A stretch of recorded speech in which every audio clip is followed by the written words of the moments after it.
Good morning, it's Wednesday the 10th of February.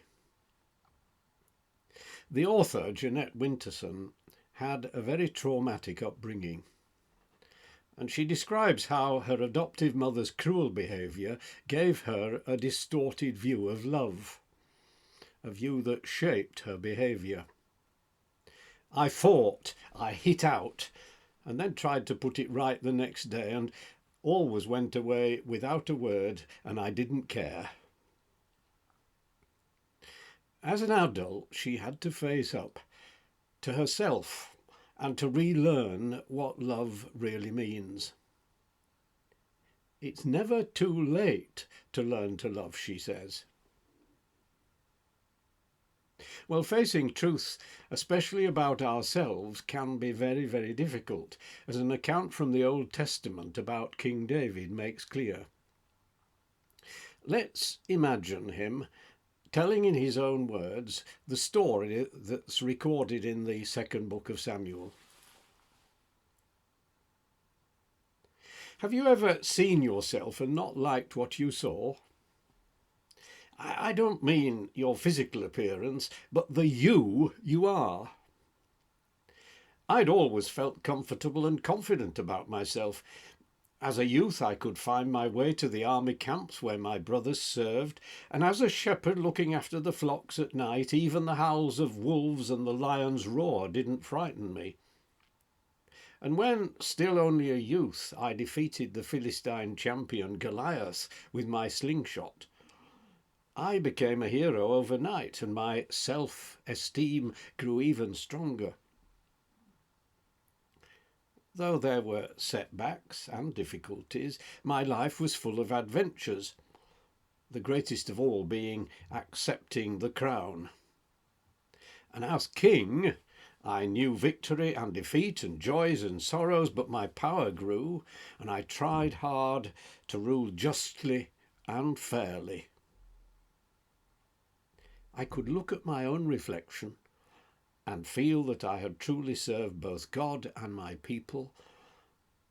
That is until one fateful day.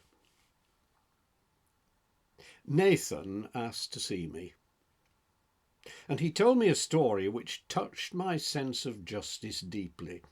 He described a poor man who only had one precious possession, a pet lamb. His rich neighbour, who had great flocks and herds, took the poor man's lamb, killed it, and served it for dinner to his guests.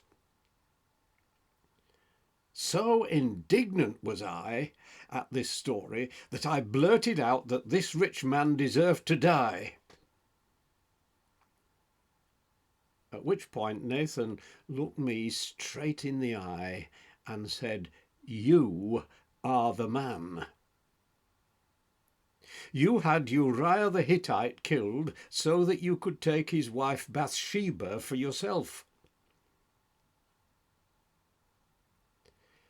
I could have silenced Nathan forever with an order to the guard, but instead the prophet's words struck me like a great blow to the head and the heart. You are the man. And suddenly I saw myself as never before, not as a champion, but as a great coward. You are the man who had aspired to God's justice and truth, and yet was blind to his own base wickedness.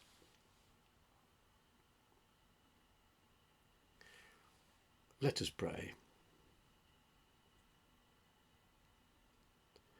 Lord Christ, we confess that the shine of confidence is tarnished by arrogance and self-centeredness, sometimes making us blind to the value of other people, their feelings and dreams.